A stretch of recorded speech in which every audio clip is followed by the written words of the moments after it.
coming from high school to college was kind of a difficult transition because, like most students, I was used to kind of just like rolling with the punches, not really having to apply myself to a certain class and being able to, knock homework out in half an hour every night at the most.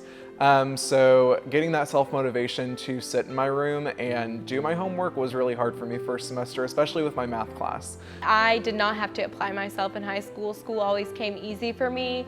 I know that when I got here, I picked a more rigorous major that did require a lot of effort, and at first I was not aware of that. I kind of just moseyed about my way and kind of kept the same learning style, and that was not beneficial for me one bit. And whenever I caught myself slipping, it wasn't my grades, it wasn't my professors, it wasn't my friends that I blamed it on. It was myself, because I knew I wanted to be something.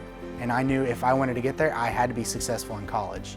I'm the type of person, if I'm not interested in a certain class, I kind of put it very low on the list, and that's what I did. So if you're not interested in something, you need to actually put it at the top of the list. You need to work harder at it. So the biggest mistake I made my first year of college is definitely not getting a planner for the first couple weeks.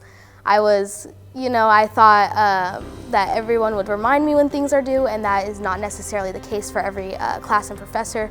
So I definitely had to learn how to get a planner and schedule. When I came in undeclared, it really stressed me out, but I don't think I needed to stress out so much about being undeclared because it gave me a chance to explore other things. The thing that when I look back and think about my first year at OSU, I didn't do as well as I could have done. I graduated valedictorian of my class.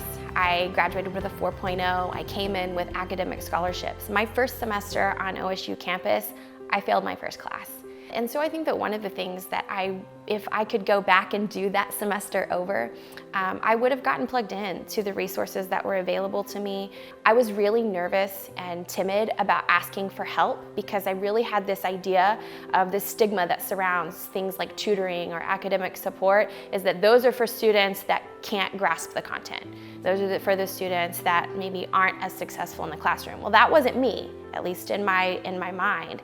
And I think that was one of my biggest mistakes, was coming in thinking that I was supposed to do this thing on my own, because it really was when I built community and I started getting plugged into resources on campus that I really started to flourish and thrive, and really come to love Oklahoma State and ultimately become the first college graduate in my family.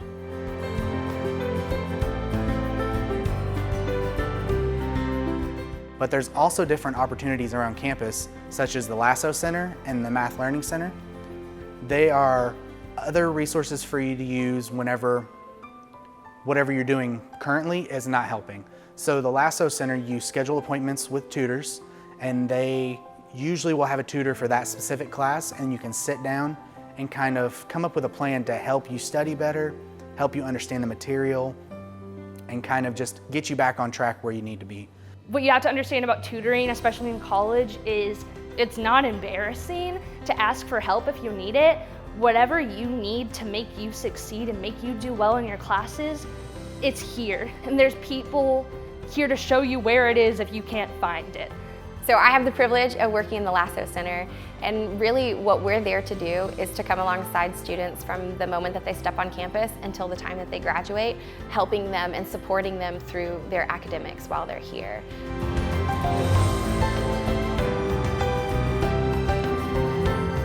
We have 3 different programs in the Lasso Center. One is our peer tutoring program, which most people know best because it's our oldest program, but that is a one-on-one peer tutoring opportunity for our students to get the help that they need in a variety of courses. We serve students in over 400 different courses on campus, and so we have peer tutors ready and available to offer assistance to students from those freshman level courses all the way up through those graduate level courses.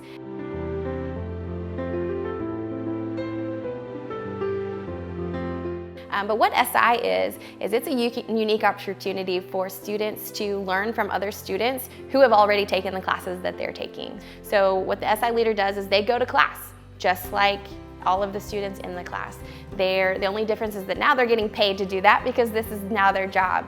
So they've already completed the class and received an A, but now they're gonna sit in class again with the students. They're taking all the notes, they're engaging in the lecture, they're really serving as a model student in lecture to show students, like, if you want to be successful in this class, like, here's some of the things that you need to do.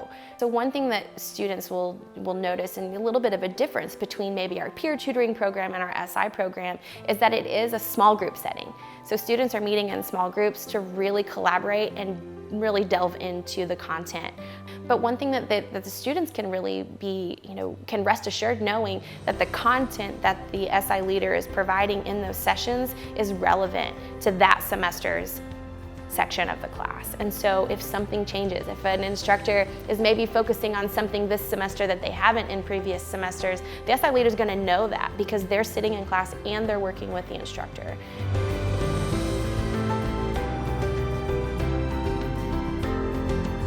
We also have our academic success coaching program, and that is a little bit of a unique opportunity for students to sit down with a professional. So these are actually full-time staff members who have already received their degrees, and they're able to sit down and really help students identify what that success is for them and set goals and really work toward meeting those goals and what that looks like for them to help them not only inside the classroom, but also with some of the things outside of the classroom that do affect your academics. And so we talk about it being a holistic approach.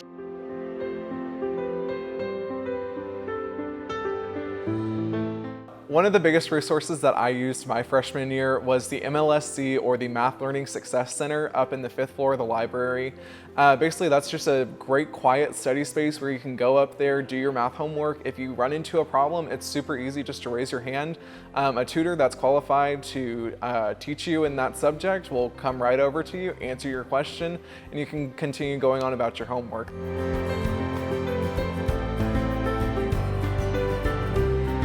First step I took towards bettering myself as a student is I started going to the Writing Center. I am a lot better thanks to the Writing Center here on campus. The Writing Center is a resource on campus that you can go to for, well, writing.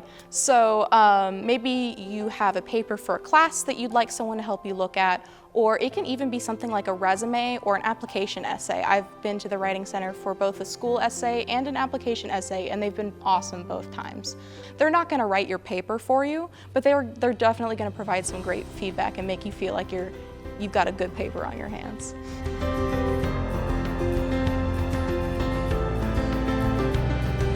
So don't forget to celebrate your wins also. Like, even a good grade on a hard test is a win, okay grade on a hard test is a win. So be sure to give yourself breaks. College is going to be hard. College is going to be a lot harder than high school, and it's going to bring a whole lot of different challenges than high school did. It's important to remember why you're here.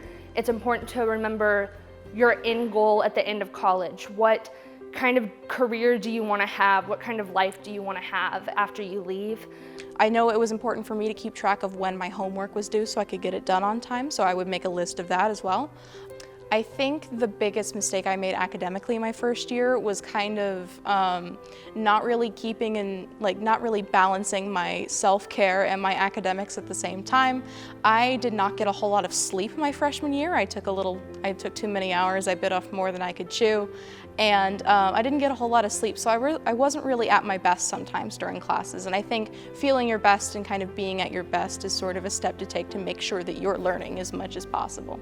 And so that's something that our SI leaders really focus on, is helping them really gain that foundational knowledge. And then the other part of that is teaching them different study strategies that have worked for them. So I think the difference between the high school setting, where maybe you're trying to get the highest grade in the class, or you're trying to be top of your class, and our focus and emphasis is really on those grades, right? Getting a high enough GPA to get into college, or whatever that measurable of success.